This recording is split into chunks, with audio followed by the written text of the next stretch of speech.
right, it's our favorite time of the week. Journey in Boots from Trauma to Triumph. Again, here this week, we have an amazing guest for you, kick ass female police officer.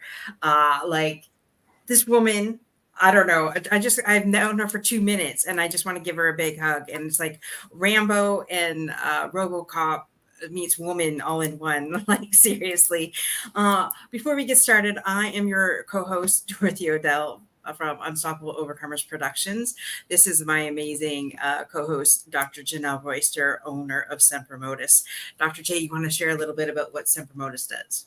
Sure. We serve those who serve. So I have a bunch of licensed mental health clinicians and psychologists on staff that treat those who serve in uniform, any uniform, pretty much.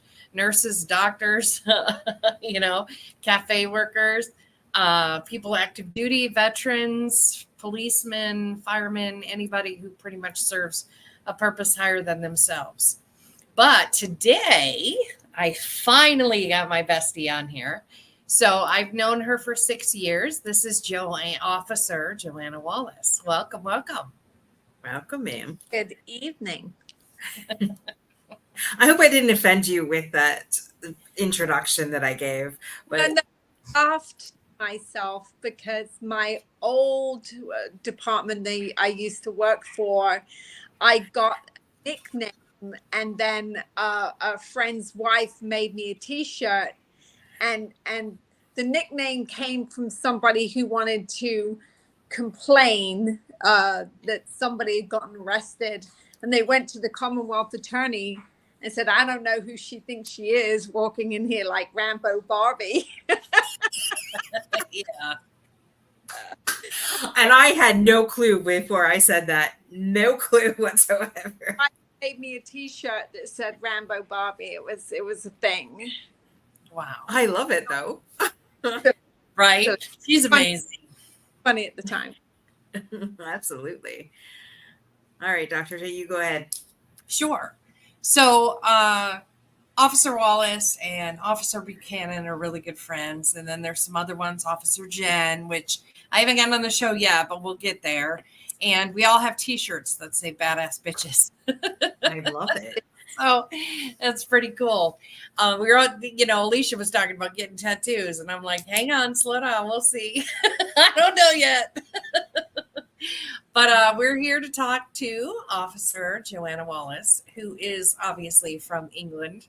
So tell us a little bit about growing up on the other side of the world. Completely different than it is here. And it's like so much the same, but so different culturally. And even with the English language, we speak the same language, but we don't. You use different words like take out the rubbish. And I'm like, what is a rubbish? Well, and English people, I think, tend to be very much more matter of fact. Mm-hmm. And so I've been told, certainly over the years, can you be nice? And I'm like, I am being nice. And they're like, well, you said this. I'm like, well, I'm just being matter of fact. I'm not wasting anyone's time. So we're very much the same, but we're very different and can get misunderstood. But so I met Joanna at a school. We both did a presentation for a bunch of kids. And then I offered I figured, she's just an amazing human being. So I offered to buy her Chick-fil-A, and I bought her Chick-fil-A. And ever since, we've been friends.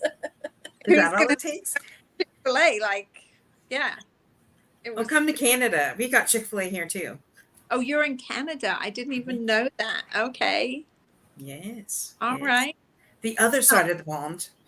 You came over to America at 21. Then what happened? At 21 years old, I came over to the US. So without giving my age away, which I'm about to, is almost 30 years ago. Oh, not quite. We're not there yet, ma'am. We're 6 months away. So, anyway, so I came over and grew up in England watching lots of American TV, like movies and stuff and shows, and thought it was like super, super cool. Grew up watching like Cagney and Lacey, was Police Academy and all those kind of movies and shows. And I was like, oh, I want to be a cop in America. And yeah, here we are.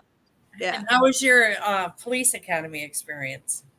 I had a really good experience. I remember being like super, super nervous because, of course, with here, you test on everything that you've learned almost pretty much every day, and if you get to a third test, then you get kicked out if you don't pass. And I saw lots of people get up from their seats and be told to leave because they didn't pass a test. So it was me and one other girl, I think Danny Anderson. She was an officer with me when I came through. And I think we were the only two out of a class of like 35 people who never went to a third. Wow. I was scared to fail. When I get home, I'm sitting rewriting everything out from that day. So when I took my test the next day, I would not fail. But then you became an officer, and then you became on special teams. And tell us what that was like. So, yeah, the first thing I got accepted to, it would be to be a CIT officer. I didn't realize it before I was an officer, but I have a passion for working and a knack for working with people with mental health issues. Yeah, they call you the nut whisperer. There was a time when we went to Vegas. So Sabrina, Joanna, and I went to Vegas, and she hates this story, but I'm going to tell it. Nothing. I don't get it. It's huge. For me anyway, because this guy was just very combative, very assaultive, antagonizing everybody in his path. And we were on our way back from lunch, and I think JoJo had a bag of chips with her. And, it was just left over from lunch, and we're walking back. I think we bought some T-shirts at Grunt Style, and we were walking back we were across from the Bellagio. And this guy was just very combative, and Sabrina and I are both like, whoa, do we need to pull our guns out? Like, what are we doing? Because he was so antagonistic to everyone. And you said, "Oi." Hey, but it gets people's attention better. It does. She's like, "Oi, you hungry? You want some chips?" And he's like, took the chips and ran away and sat down underneath the tunnel, and he didn't bother anybody else. And Sabrina and I both looked at each other at the same time, and we're like, nut whisperer. And just for the record, I would never use that term. None of these names I would ever use. This is strictly the thought of Dr. J. Oyster. I just want to go on record saying that. Oh, no, I didn't come up with this. Her team did. Actually, I had a sergeant who came up with it, and I'm not going to say what department because I've worked for a couple. But this is not the opinion of either of my police. No, this is just the team calls her that. I don't call her that. But it made sense to us in the moment as to why that is her nickname. I don't know what it is. I am just able to connect with someone most of the time. I think it's a God-given gift that I can just connect with people and feel what they're feeling. And, knock on wood, instinctually know how to help or what they need at that moment. So I do believe that that's my path. You did become part of the crisis negotiation team as well. And with that, you had a challenge where there was an individual who was going to jump off a bridge, and that was a high-rise bridge. I don't know how many feet, but it's several hundred feet in the air. So tell us about that experience. I don't know how high it was. But I will say you never know how long a higher bridge is until you have to park your car at the bottom and walk up. It never seems that high or wide when you're driving over it, but try walking over one. It's like, ugh. No, it was a cold, rainy day.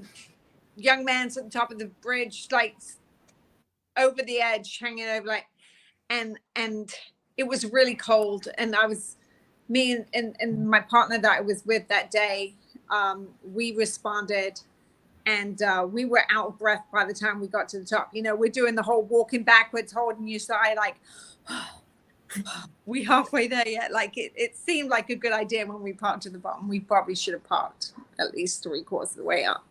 Anyway, and I got up to the top, and I was so out of breath, and it's raining on me, and I was like, we're getting wet, it's cold. We just go talk about this in the car.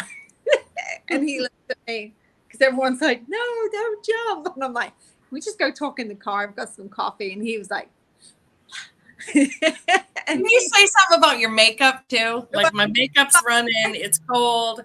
I'm trying not to be vain, but I'm like we're really kind of messing this all up right now. I'm trying not to look. I just, but it worked. Like, okay. And he climbs back over, and we walk down, get in the car. That was good. You are a whisperer of Yes. of people with mental health issues. I will say that, because who would have thought that? Like, just saying, "Hey, boy," or "Hey, you know, my makeup is getting drippy here. Can we go talk about this in the car?" Like, see, oh, wow.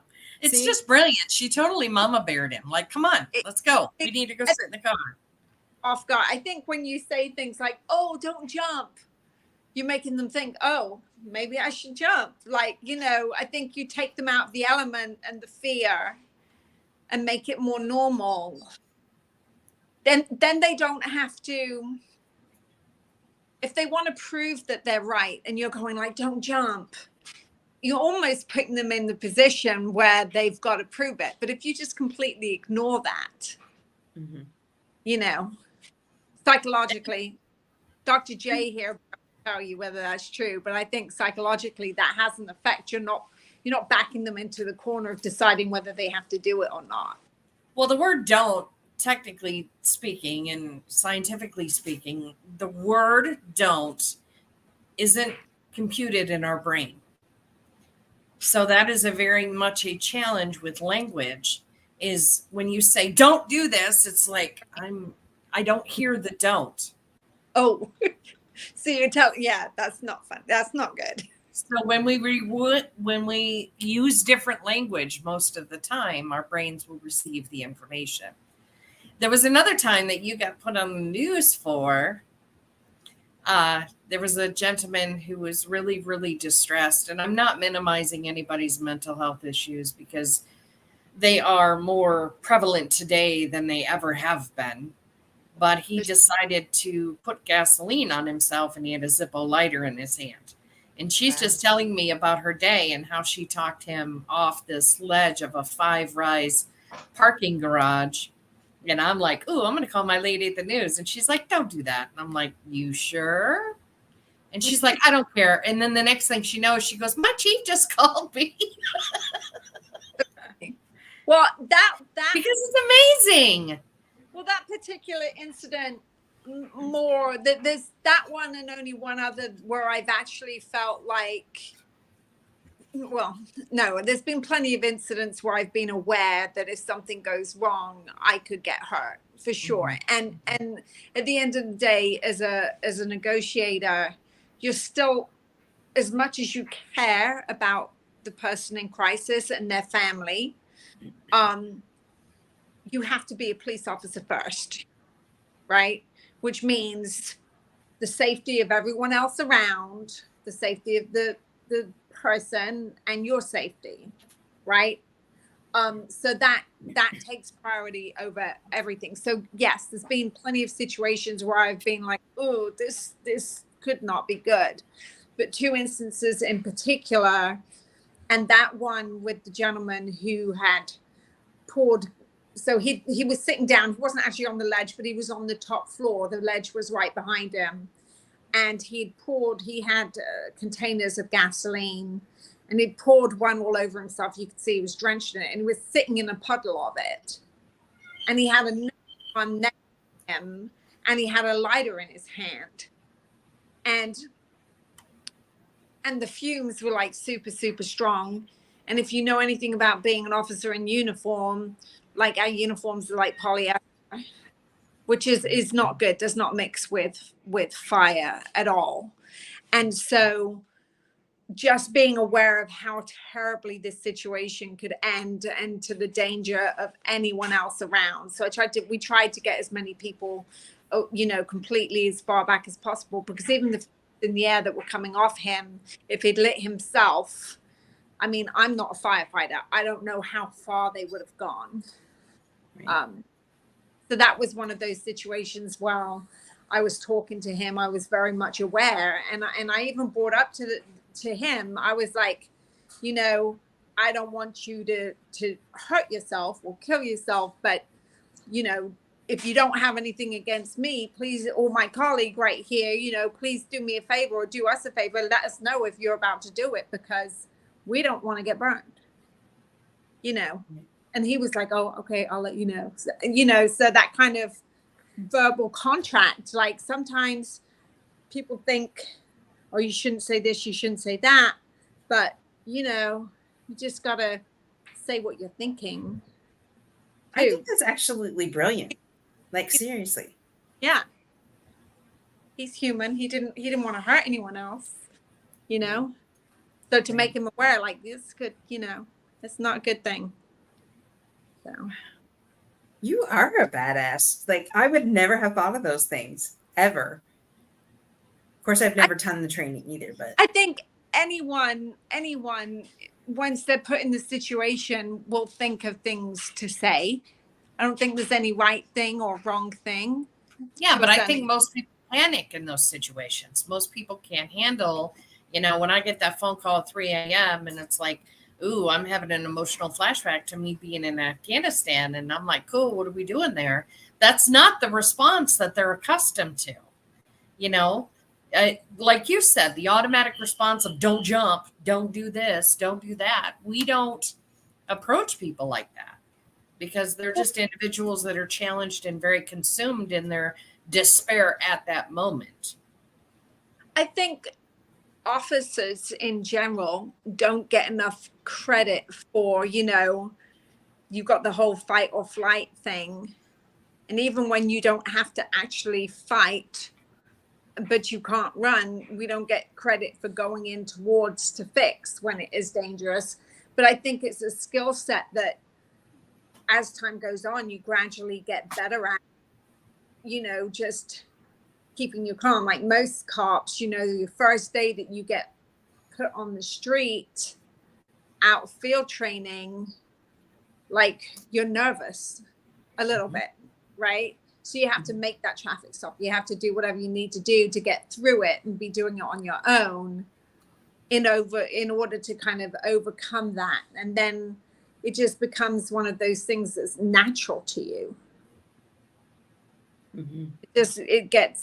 I think it just becomes after time for a lot of officers. And again, I don't speak for all officers, but I think it just becomes natural to not act how you would have before you were an officer, maybe. Does that training teach you to think outside the box, or is that just your natural innate ability to reach that individual in their distressed moment? Training is key, right? I've been a negotiator for I think 10 years now. I have to look at all my certifications and actually see, but there's always, you have to be somebody who can learn, and most people either have a knack for communication or they don't. However, the particular team that I'm on right now, we do a lot of training, more than any other department I know of, as far as like hours for training for negotiators. But again, I only have more call outs because it's a big area. I mean, you've got cities like New York where they've got like permanent on-call negotiators, right? Who respond to different stuff every day. Probably what like a lot of our officers and CIT officers would respond to. And there, of course, they've got such a greater area. But I mean, we're a decent sized city. We do get quite a few call outs. But our training, the amount of training we do, and we discuss different ideas, we study, you know, cases of negotiations. We even, you know, review our own, like what went right, what went wrong, what can we do better. Yeah, we call those AARs in the military. It's after action report. Exactly. So we do a lot of that, and practicing with other jurisdictions, and like I said, lots of training. So I think that. Love it. Yeah. So what is the honor guard, and what made you decide to join that? Okay, so yes, I'm on the honor guard with my department. I've always had, ever since becoming, or probably just before I became an officer, I went to a police funeral, and that's my dryer going off. Sorry. I went to a police funeral and saw all these honor guards, you know, doing their thing, and I was like, oh, that's really like. They look great, but I thought, oh man, they look like the best. I want to be the best, you know? And I really feel like it's very important to honor the fallen, or, you know, and even officers who've done their career and then retired. We do a lot of like funerals for retired officers. You know, they gave their life doing this. They should be honored. Right. But that's my main drive for that. You know, we do other stuff. We do other events, you know, graduations, retirements, all that kind of stuff. But the reason I do it is for to honor the fallen. That's awesome.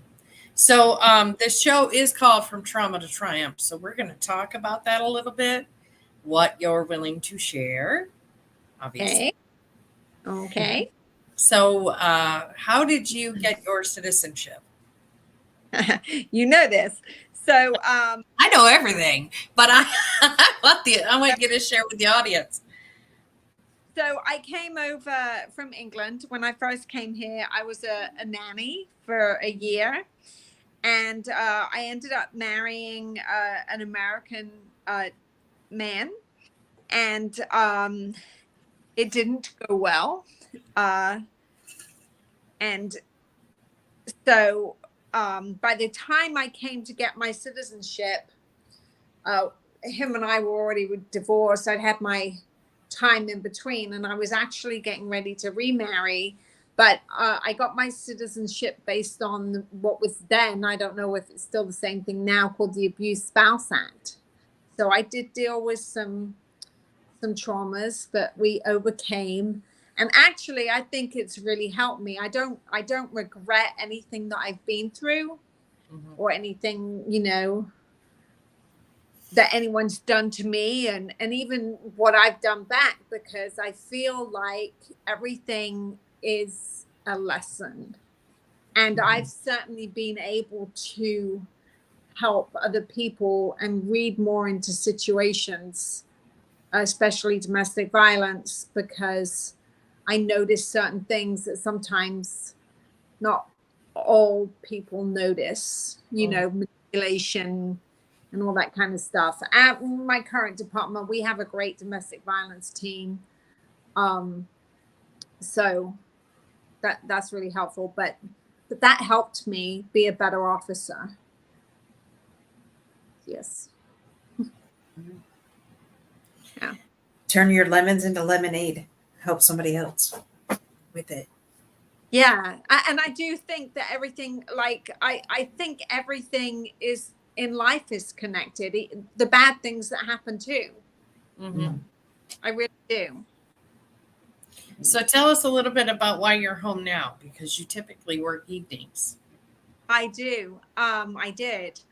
I'm home because I'm on light duty right now. So I'm home, and I was diagnosed with breast cancer. Fortunately for me, it was caught extremely early. At this point, doesn't look like I'm gonna have to do any chemo or anything like that. I did have a double mastectomy. Working on the reconstruction part of everything right now, which can be very painful at times. But again, I just feel like I'm like super lucky because everything was caught really, really early, and I was able to make that decision. I did not know until I was in this situation that legislation was passed so that if you have to have a mastectomy, and I haven't read the bill or anything like that, so I don't know the wording exactly, but my doctor told me that it was passed so the insurance companies have to actually pay for the reconstruction, which I didn't know that until I was in this situation. That's and awesome. and that surgery was done in August for the mastectomy. I haven't had the final reconstruction done or anything yet, but I've even been able to since then talk or got messages to a couple of other women who are going through the same thing, who are like, no, I don't want them cut off. I don't want to lose my womanhood or anything like that. And to let them know what the procedure is. Right. Which I think other people too. So. It is Breast Cancer Awareness Month as well. Right. And so, Yeah. Joanne, what would you say, or Officer Wallace, what would you say to somebody who's going through that same thing right now? Like they just found out they have breast cancer. What would you say to them in this moment?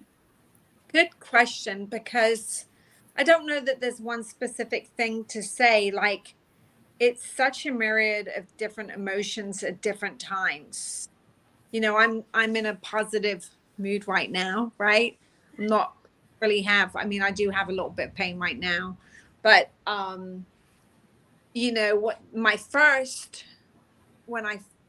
the first day that I found out, I remember I called Dr. Roystone. I called you up, didn't I, on the phone crying. Yep. Because I just had a hysterectomy in March because we had problems, and that started out thinking it was cancerous and everything. So I'd had a full hysterectomy in March, and I was literally going for my final checkup post-op, and I had some pain. I told the doctor about it, and she just sent me for another mammogram to be on the safe side. Now, I'd had one like 8 months before, and it just showed some differences enough that said, maybe we'll biopsy, even though it looks like nothing. We think it's just, calcium or whatever deposits. So, I mean, the first day I was in tears. Is like, why me? This isn't fair. I just got over one surgery. Now I got to go through this, to realizing like how lucky I am. If I'd have not had that first surgery, I wouldn't have been going for a checkup. I never would have got that mammogram. Like, I would have done it, probably would have been a year later, and who knows at what stage I would have been at that point. So, some days I would give the advice like, it's okay, you can do this. And other days it's like, sometimes you just need to be comforted because you're in your feelings or whatever. I don't know that there's any specific advice. And everyone's different. And if someone's going through something, that's their emotions. So they're feeling what they're feeling for a reason. We all have different lives and paths. So I don't know that I would be, I can definitely relate to the fear, the fear of it. I had a conversation with my dad at one point. I was like, I might not make it. Like, if everything doesn't turn out well and I don't make it, I kind of got to the point that I was like telling people, hey, I'm okay with it. And I was. So then it makes you look at life a whole lot differently. Mm-hmm.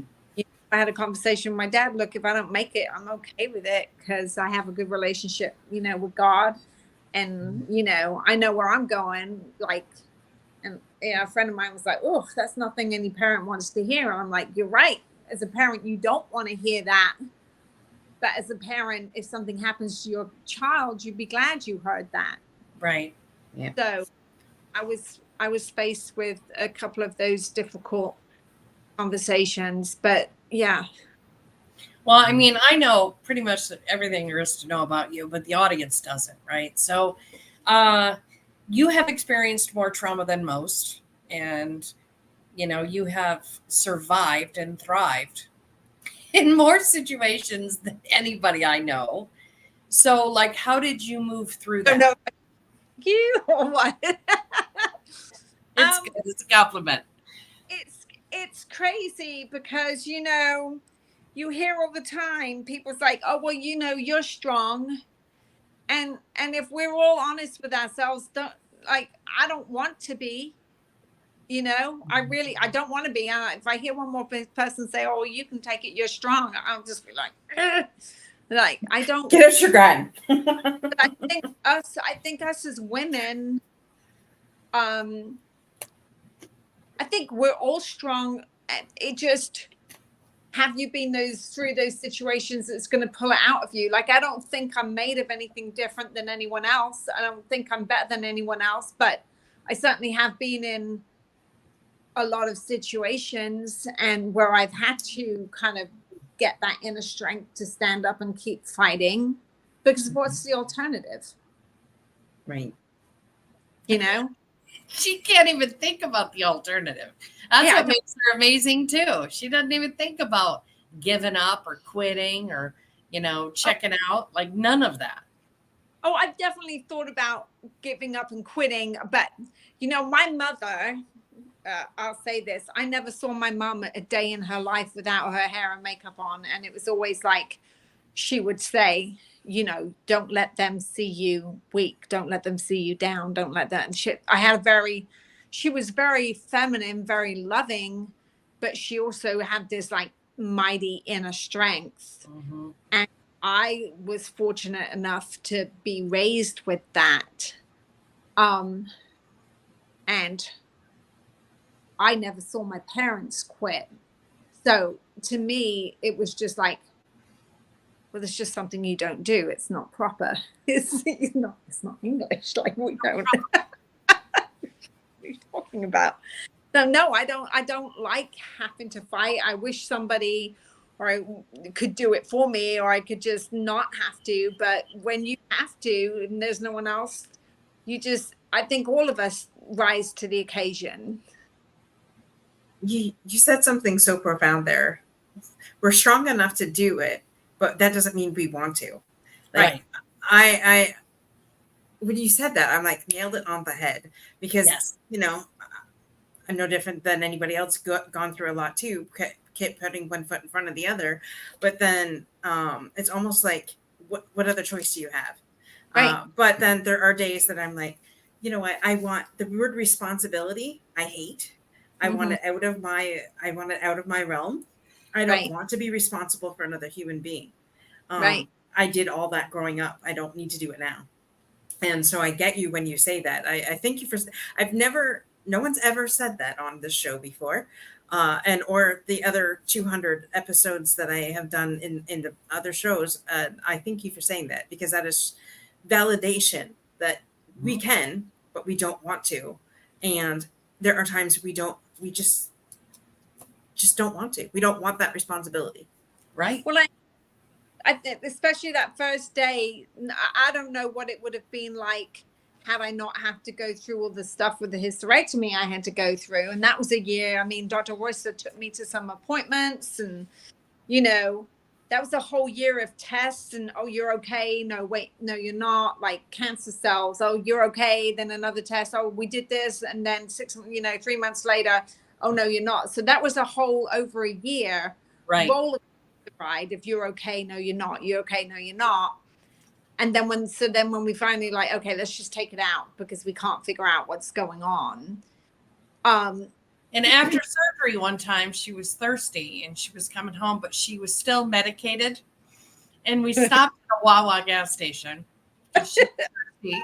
So I went and got her something to drink, and I expected her to stay in the car. No, she didn't. She started walking up, and I think she changed her mind on what she wanted. So she walked out, and I was paying for it. And as I was paying for the drink, she gave this guy her real phone number. I'm like, what are you doing? First of all, I was like, look, fucking awful. I had on a baggy hoodie, baseball cap, skin was pale as can be, no makeup, like I hadn't eaten in like 36 hours. I was like, and I was a little loopy, I think, from the surgery. And this gentleman approached me and started flirting. And I'm like, wait, what? Thanks. And he's like, can I get your number? And I was like, sure. And I would never ever do that. Ever. Yeah, not her real phone number. She's always changing the last digit. Sorry for that person, but that's the case. And so she actually contacted her and she's like, who is this?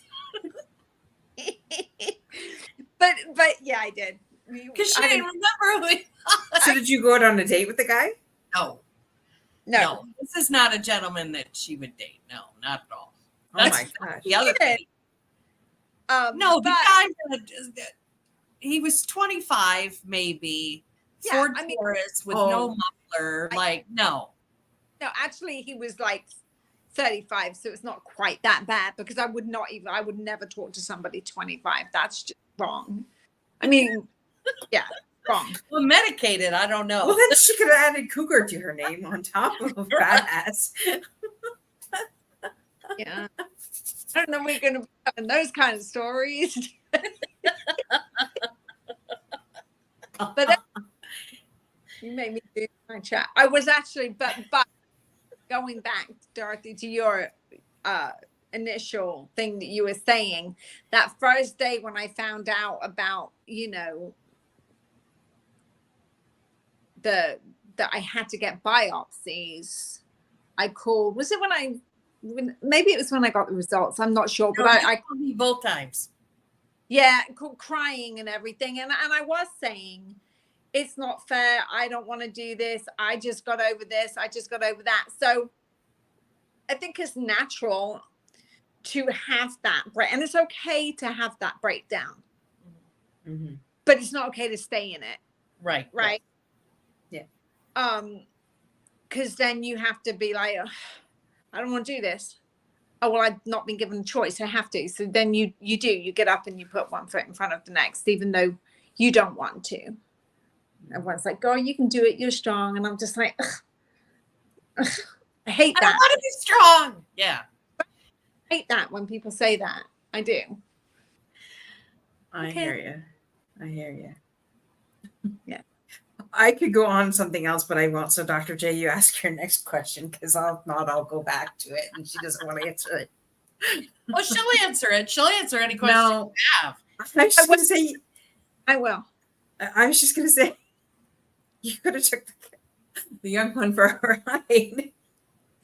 You could have lost all your problems. Like, seriously. Funny. Sorry. No, we have fun on this show. Yes, absolutely.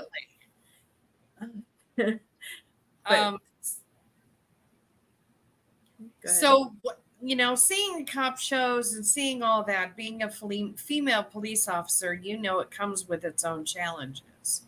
So is there anything that you would want to share with that as you take a big deep breath? Yeah. I was fortunate. I've been an officer for 14 years. I became an officer, I think I went through the academy at like 36. Mm-hmm. Is the math thing with my age? I'm not sure. Yeah. Right. I'm glad I came on a little bit later in life already had kids, married, all that kind of stuff. I think there's a level of maturity. I mean, even we can be cops at a younger age for sure.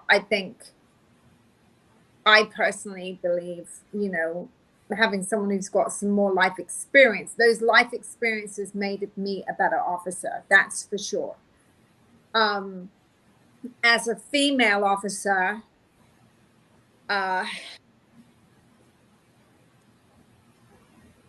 you do experience getting treated differently as a female. But not all of it comes from a place with the intent of harm. Right.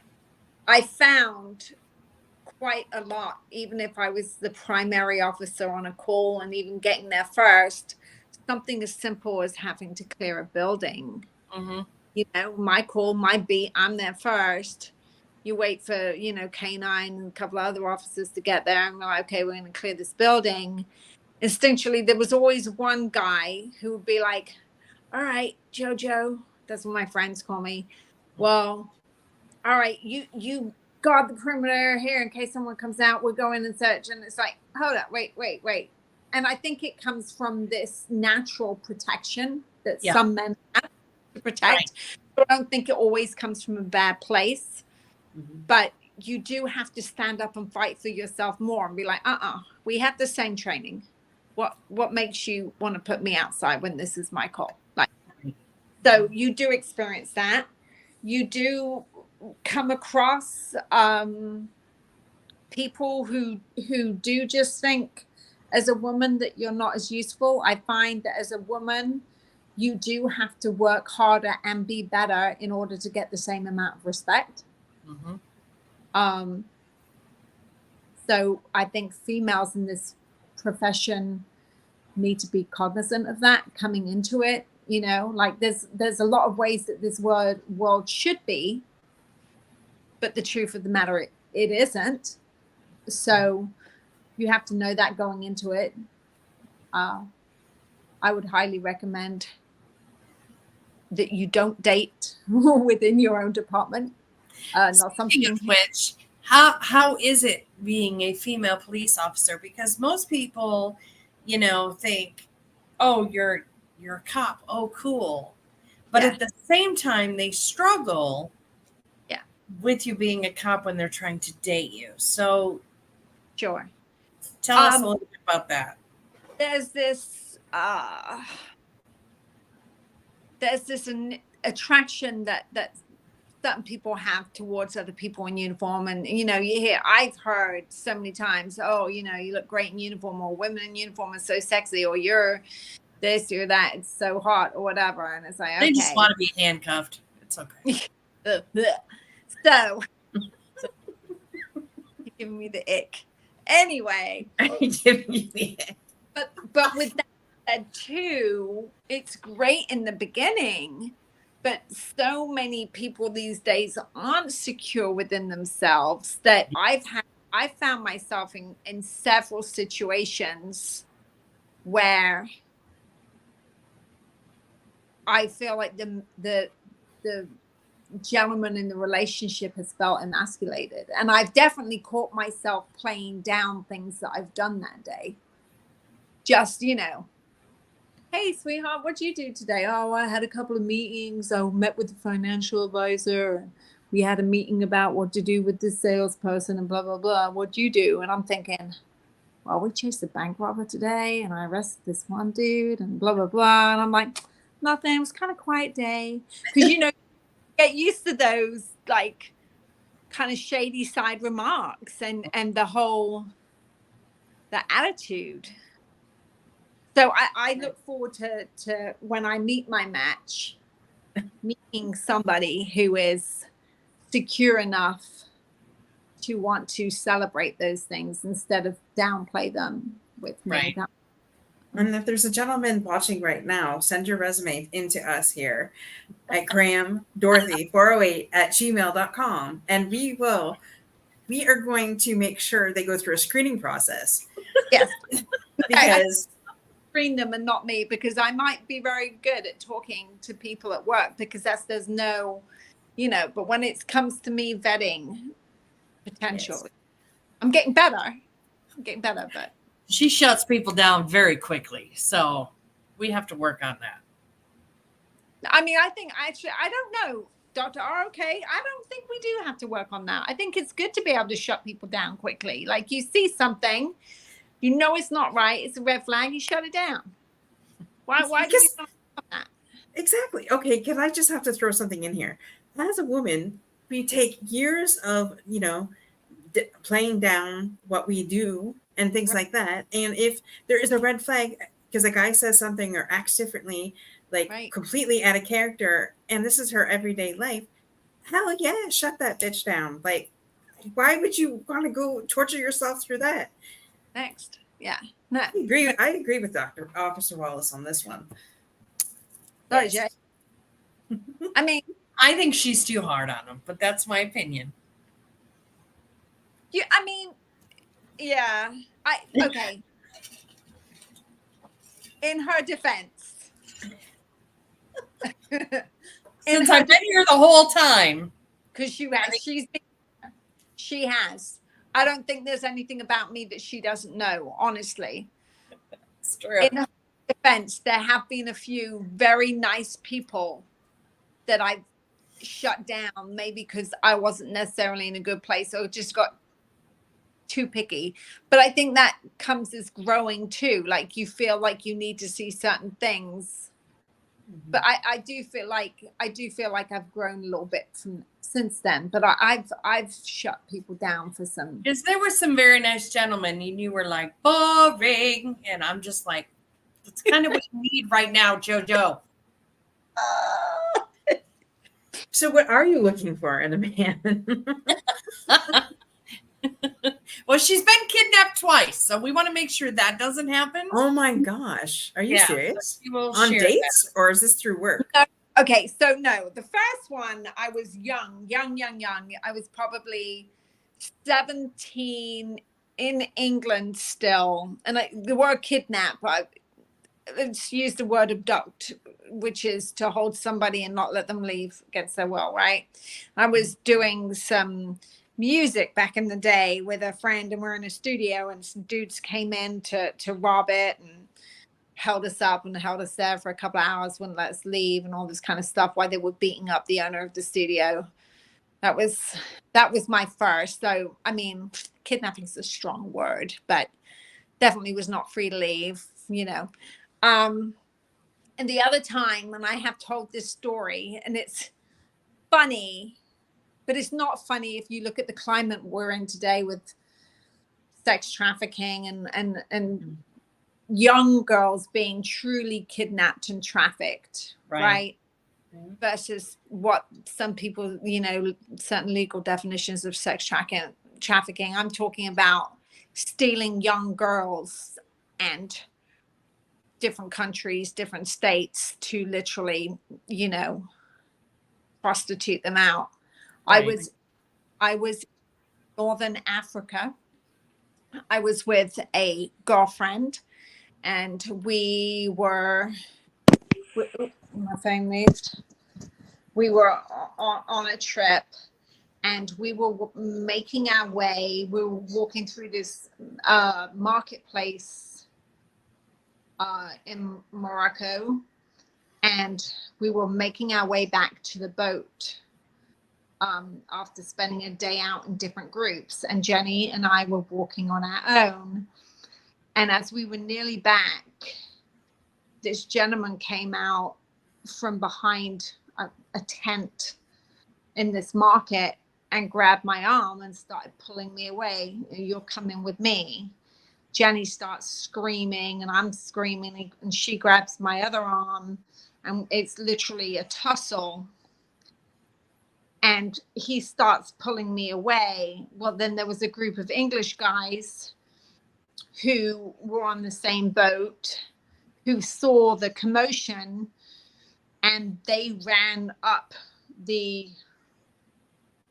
up from the port up to where we were and got involved. And by the time they were involved, there was like 3 or 4 other men from the market, and they're all like in these robes with their heads and their faces covered and everything. And it got to the point where it was a tug of war. I had like the English guys on one side, the other gentleman on the other side, and they were trying to pull me away from them. And then it became a bargaining type thing. And then they offered to pay a couple of camels for the English guys to let me go with them. And, you know, of course we said no, and shoves and hits, you know, pursued. And then we were able to break free at one point and just run. I guess they didn't want too much more commotion. So that's my close to being kidnapped story. But I mean, I didn't realize the severity of it then. I think I was probably 18 at that point. And I didn't, you know, I didn't realize what these people were really doing, what, you know, what potentially could have happened to me at that point. So That's scary. yeah. And both before you were 20. No wonder why you left the country. Right. Actually, you know, it's funny. I feel like I'm beginning to get a little bit more nostalgic about home, England. I'm definitely missing it a little bit more. Maybe my family. I feel like a trip should be coming up. Once I'm finished with all my surgery and everything, then maybe I'll go home for a week or two to visit my brother, my dad, and them like live in Spain. So I call that going home too, although it's not the same as going back to England. Wait a minute. You can go to Spain and you can go to England. Hello. Like you have the best of both worlds. Sister-in-law is from Greece, and we've been over there a couple of times because she's got her own apartment over there. Her family's great. That's a good place to be too. Oh my gosh. You and I are gonna have to become friends and we'll just travel the world together. Yeah. I'll just tell my husband I'm going on a business trip. I think my first time going to Greece was my brother was flying me to England to spend Christmas with him. He's a great brother, my oldest brother. Well, actually, all my brothers are great. They've all flown me to go see them and stuff. I'm very lucky. And I was talking to him. It was a Christmas trip, and I was like, you know, what do you want to do for New Year's Eve? And he was like, I don't know. And I was like, well, we can do the traditional go into London and do the whole countdown. And he's like, I've been there, done it. And I was like, well, why don't we could get on the train. We could go into Paris and do New Year's. And he was like, let me think about it. He calls me like a day before I'm about to leave to fly for Christmas. And he was like, Jojo, you want to do Greece for New Year's Eve? I said, hell yeah, I want to do Greece. I've never done that. That would be awesome. And he was like, right. And he booked the tickets. They celebrate New Year's Eve a whole lot different than we do. And it is awesome. Like they party all day in the streets, like food, you know, lamb on a spit and chicken everywhere. And, you know, and people just giving it out and alcohol. Everyone's in the street. And then you go home to your family and you have dinner and you watch like the fireworks on the porch at 9-10 o'clock at night. And they have this traditional bread that they do, and they put a coin in the bread, and whoever gets a piece of bread with the coin in it, you know, has luck for the whole next year. And of course, it's always set up so the child in the family gets the coin in the bread, right? But then once you've done that, and you actually bring the new year in with your family. So like at 12:30 at night, 1 a.m, everyone goes back out. They come home, they go home at like, yeah, I said 6, but I think like about 9 o'clock, they do this dinner, celebrate with the family. Then they all go out again and they party. I thought that I was a party animal until I celebrated New Year's Eve in Greece. It was 6 o'clock in the morning and we're still like all in the different clubs and the bars, and the streets are still packed with people at 6 a.m. And I was like, bro, I can't do it. Like, I can't.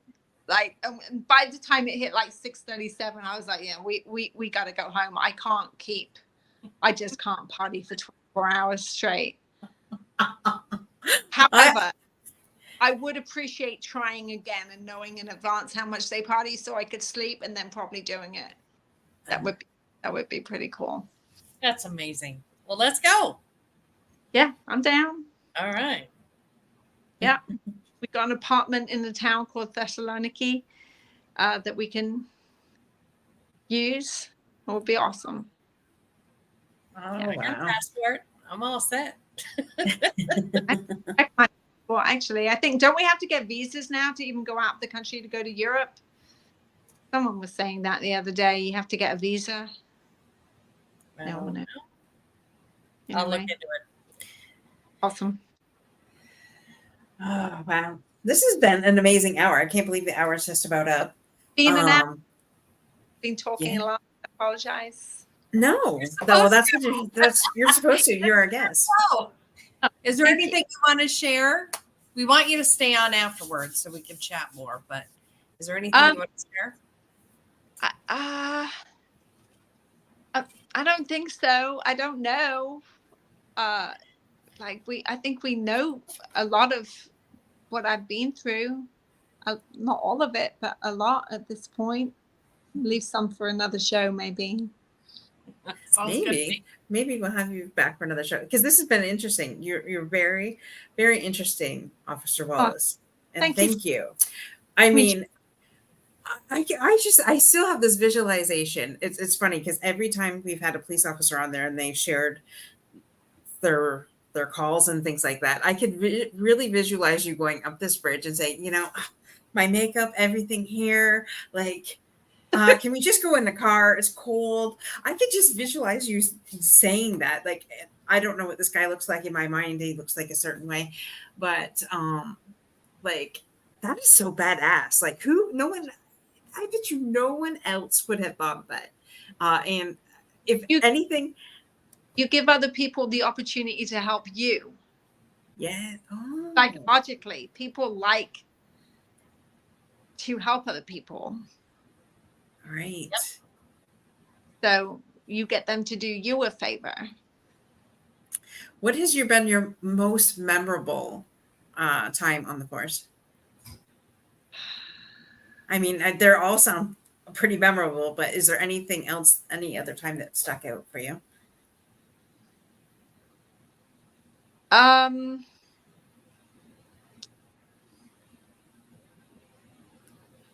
I think this one young girl who I helped one time. That actually I think is the call where the Rainbow Barbie nickname came into play. So I think this was a young girl that I helped. It was a situation where biological mom was with a gentleman that she was dating. And it was a case of mom would do anything for him, not the kids. And this kid could have been 100 pounds soaking wet, probably 12 years old. And she was just shaking in fear after he had let into her. And he was like, well, I smacked her and I'll smack her again. So, will you? No. So, and I took care of that situation. There was something about that. This kid was genuinely terrified. And that was a call at the end of the day. Nobody else wanted to stay. It was like we were just due to get off in like 10 minutes time.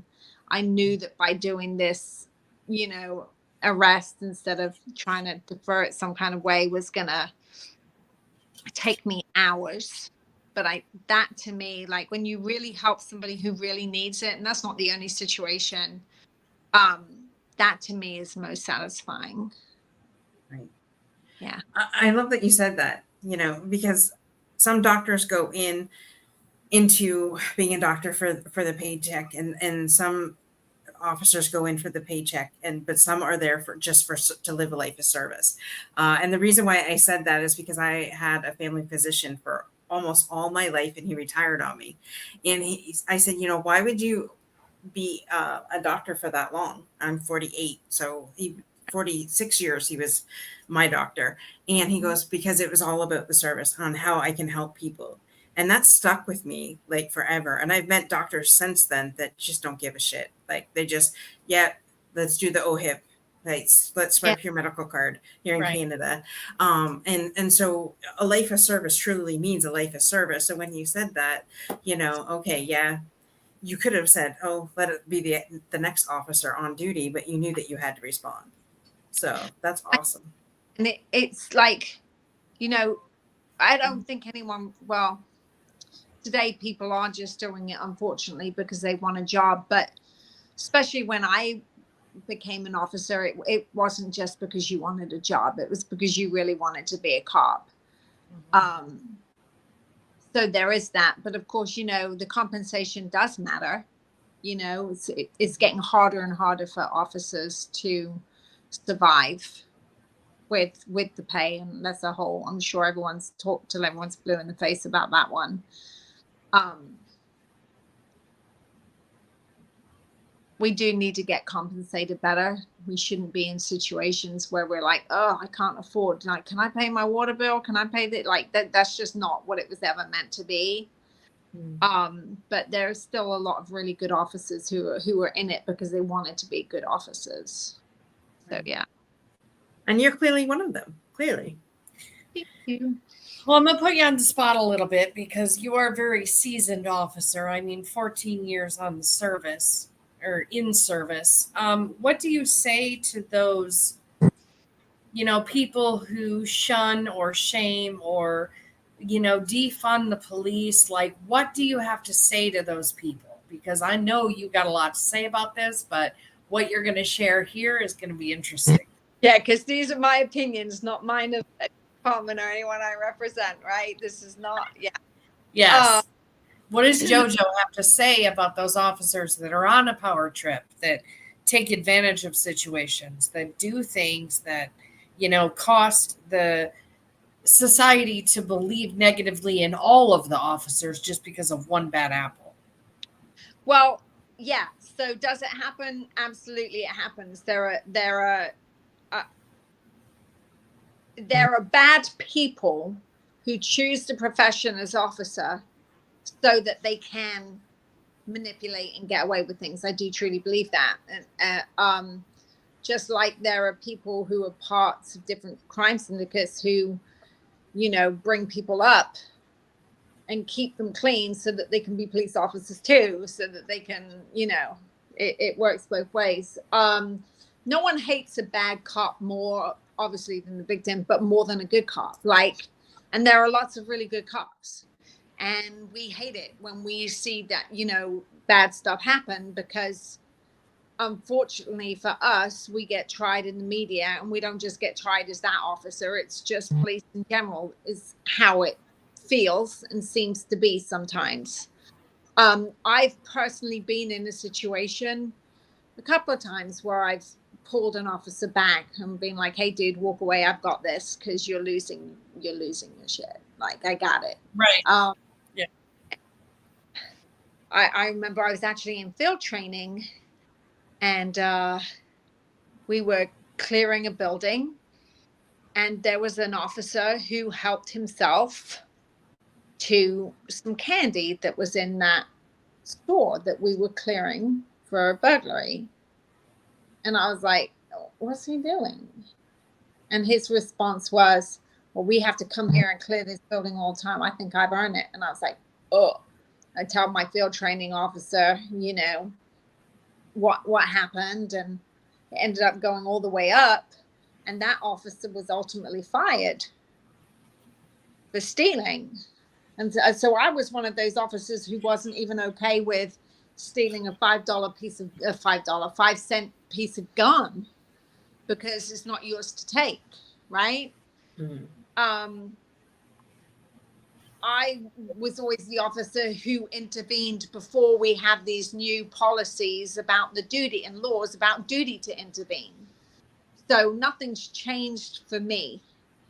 I do genuinely believe most officers are good officers. I also believe that the public don't understand why we make the decisions that we make sometimes. And there's always 99% of the time, a good reason behind it, right? Mhm. They don't know. Public need to be educated. I educate people on it when I can. If someone asks me a question, somebody asked me a couple of months ago, it's like, I hate it when you sing at a red light and you see a cop and he's at the red light too, and all of a sudden he'll just put his lights and sirens on to go through the red light, and then you see him quarter mile up the road, he turned his lights and sirens off.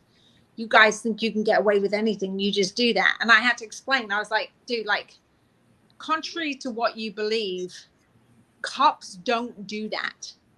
Because look, if I'm on the clock for 10 hours, right? If I have to get somewhere in a hurry, I'm going lights and sirens, right? Or dead. I'm not going to be frustrated sitting at a light because I'm not trying to get anywhere. I'm not running my lights and sirens to get through a red light. I explained to him 9 times out of 10, when the public see that and then they're cussing us out because they think we're just abusing our power, we've received a call from dispatch, hey, unit 123, go respond to this. And we're like 10-4, and you start responding. And by the time you've gotten through the light and quarter mile up the road, somebody else will answer up on the radio, hey, I'm closer, I'll take that call. And so you stop responding. But to the public, it appears as though we're abusing our power. And like, I absolutely hate it because I've had it happen before where I'll wait until I turn off the road and then turn my lights and sirens off because I'm like, oh, this is going to look bad. It looks like I just ran that light, There's a lot of misconception out there.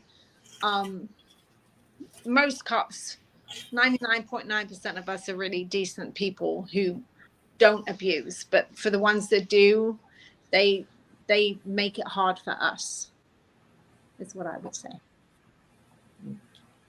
Did I answer that? Yes, thank you very much. So I have to ask one last question. What is the one thing that no one knows about you? And they're not going to.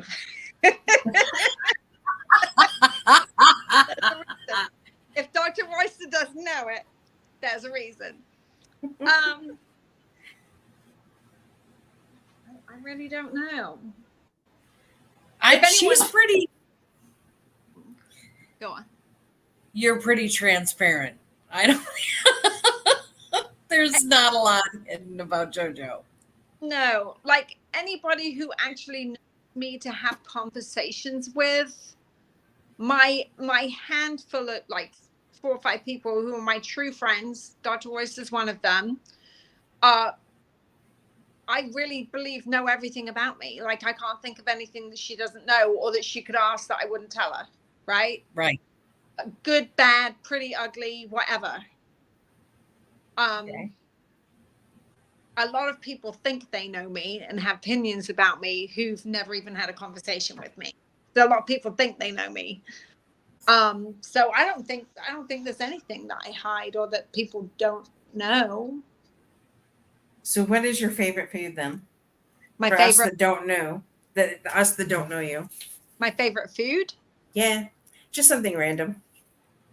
Chocolate cake. She could have told you that. Chocolate cake, fried chicken, like anything unhealthy.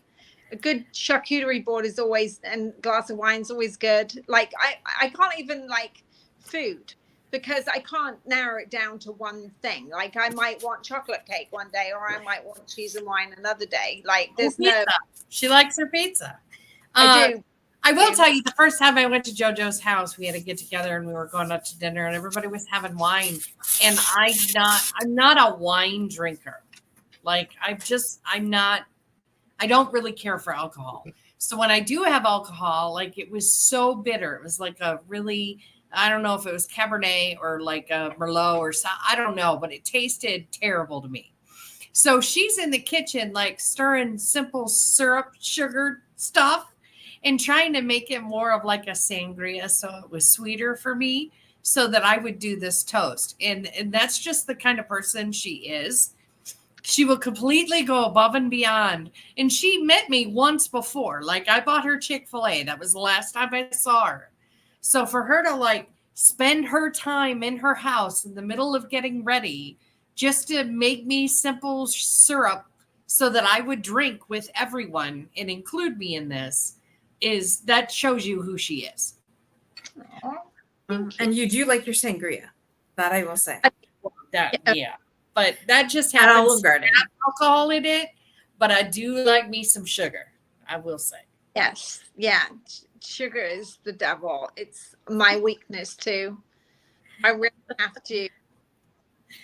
have to make a conscious effort to intentionally not have in my house. Right. Like, really, it's hard. But she's also one of those England people who drink tea at night, you know. Tea and your cucumber sandwiches. First of all, tea is appropriate any time of day.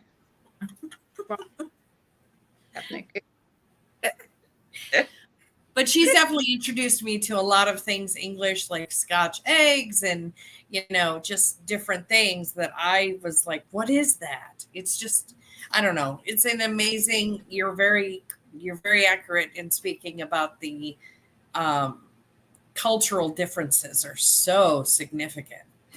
Yeah, I think I feel like one of the hardest things I've had to deal with is just being misunderstood, where culturally I'm acting appropriate for how I was raised. And it's just inbred in me, right? Mm-hmm. And one of the hardest things I have to deal with is that Americans tend to misinterpret, you know, Mm-hmm. me. Perfect example. I had a gentleman from England as a client, and I called JoJo, and I'm like, dude, this client just told me he loved me. And she's like, no, ma'am, what did he say? And I said, he said, gotta love you and leave you. And she goes, that means goodbye. And I'm like, oh. I had no idea. She did. She called me. She's like, oh my God, like, this guy told me he's in love with me. And I'm like, okay. All right. He's gonna like love you and leave you, which is just a way of saying, hey, gotta go. Love you and leave you. I had no idea. I was like, I don't know. Should I shut him off from my, you know, I didn't know if I should fire him. Like, I totally was lost. Yeah, he doesn't give a shit about you. He's not saying, yeah, it's just a polite way of saying, gotta go back. You know? That's all. Love it. But I didn't know. And that's the dichotomy between, you know, the English language, calling somebody a wanker. You know, I don't even know what that translates into. But asshole, like, isn't it asshole? Kind of, yeah, pretty much. Yeah, but the CUNT word is definitely used a lot more. See you next Tuesday is used quite often in England, whereas here it's extremely offensive to most people. Oh, yeah. Yeah. You call an American woman that word and she's like devastated. You call me that word and I'm laughing. Like, you're like, and? like, right? Yeah. It's hilarious. Oh, well, we will have to have Officer Wallace back for a second round here. But thank you very much for coming on today and sharing your story. I have loved everyone recovering. Like, this is amazing. You know, I mean, she is like on light duty and taking it easy and going through her own challenges of recovering from cancer. And even for her to, you know, I've kind of been waiting to ask her. And then we were on FaceTime the other day and I'm like, hey, you want to do this podcast? And she said, sure. And I'm like, really?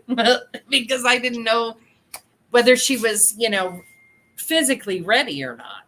So you told me earlier, and I've been how I've been for the last month and a half, right?